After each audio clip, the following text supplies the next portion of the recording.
தூங்கும் மெத்தையை சூரிய ஒளியில் வைங்க. பிறகு உடலில் ஏற்படும் மாற்றம் தெரிந்தால் ஆச்சரியப்படுவீங்க. நாம் தினமும் தூங்கும் மெத்தையை பற்றி நம்மில் பெரும்பாலானோர் அதிகமாக கவலைப்படுவதில்லை.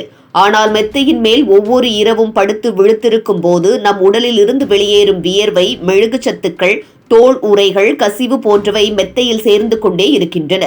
இதனுடன் தூசு, அழுக்கு, பாக்டீரியா, பூஞ்சைகள் கூட சேரும் போது அது துர்நாற்றம் மற்றும் உடல் பாதிப்புகளை உருவாக்க தொடங்கும்.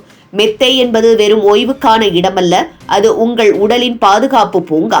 அந்த பூங்காவை சுத்தமாக வைத்தால்தான் வாழ்க்கையிலும் புத்துணர்வு கிடைக்கும். மனிதர்கள் ஒரு இரவில் 1 முதல் 2 லிட்டர் வரை வியர்வை வெளியிடுகிறோம். இது மெத்தையின் உள்ளே தேங்கி வாசனைக்குரிய ஈரப்பதம் மற்றும் பாக்டீரியாவுக்கான வாழ்விடம் உருவாகிறது. மெத்தையில் இருந்து வரும் வாசனை சிலருக்கு தெரியாமல் சாதாரணமாக தோன்றலாம்.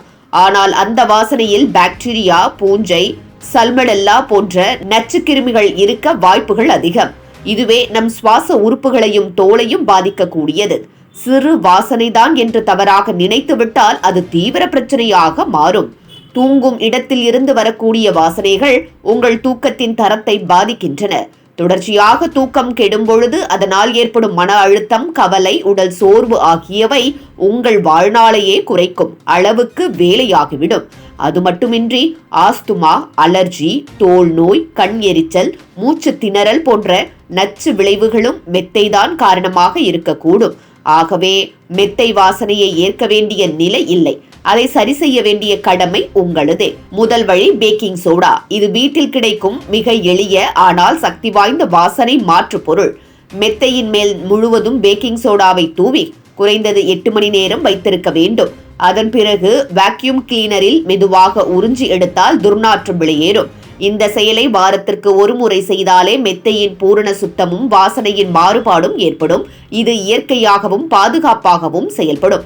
மறுபடியும் பாரம்பரியமாக கொண்டு வர வேண்டியதுதான் சூரிய ஒளி. மெத்தை நேரடி சூரிய ஒளியில் 1 நாள் வைத்தால் அதில் இருக்கும் ஈரப்பதம், பாக்டீரியா, பூஞ்சை, வாசனை எல்லாம் வெளியேற்றிவிடும். வெயிலின் யூவி கதிர்கள் கிருமிகளை அழிக்கக்கூடிய சக்தி கொண்டவை. இதனை மாதத்திற்கு 1 முறை செய்யும் பழக்கத்தை வளர்த்துக் கொள்வது நல்லது. சூரிய ஒளி என்பது இயற்கையின் இலவச மருத்துவரேதான். மெத்தையின் உயிர் நீடிக்க வேண்டுமெனில் அதையும் சூரியனிடம் சோதிக்க வேண்டும். வினிகர் மற்றும் எசென்ஷியல் ஆயில்களும் மிகச்சிறந்த இயற்கை நறுமண மாற்றிகள். ஒரு ஸ்ப்ரே பாட்டிலில் சம அளவு வெள்ளை வினிகரும் தண்ணீரும் கலந்து மெத்தையின் மீது தெளிக்கலாம். சிலருக்கு வினிகர் வாசனை கடுமையாக தோன்றலாம், ஆனால் அது 1 மணி நேரத்தில் மாயமாகிவிடும். அதற்கு பிறகு லாவெண்டர் அல்லது யூக்கலிப்டஸ் எண்ணெய் கலந்து மெத்தையில் தெளிக்கலாம். இது மெத்தையை வாசனை வழியாக புத்துணர்வாக மாற்றும். தூக்கமும் இனிமையாக அமையும். தற்போதைய சந்தையில் கிடைக்கும் ஃபேப்ரிக் பிரஷ்னர்கள் மெத்தை வாசனையை தற்காலிகமாக மறைக்கும். ஆனால் இதுவே நிரந்தர தீர்வாக இருக்க முடியாது. வாசனை வரும் மூல காரணங்களை அகற்றாமல் மேலே வாசனை சேர்த்தால் அது சில நேரங்களில் தலைவலி அல்லது மூச்சு திணறலையும் உருவாக்கலாம். எனவே இயற்கையான ரசாயனமற்ற வழிமுறைகளை தேர்வு செய்ய வேண்டும். வாசனையை மறைக்கும் விஷயம் அல்ல, வேரை அகற்றும் முடிவுதான் முக்கியம். எல்லா வழிகளிலும் முயற்சி செய்தும் மெத்தை வாசனை மாறவில்லை என்றால் தொழில்முறை மெத்தை சுத்தம் செய்யும் நிறுவனங்களை அணுகலாம்.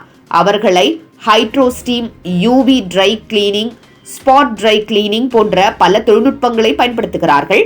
ஒரு மெத்தை சரியாக சுத்தம் செய்ய 2 முதல் 4 மணி நேரம் ஆகலாம். ஆனால் முடிவில் கிடைக்கும் மெத்தை புதியதாகவும் வாசனை இல்லாததாகவும் இருக்கும். இது ஒரு நல்ல முதலீடாகும்.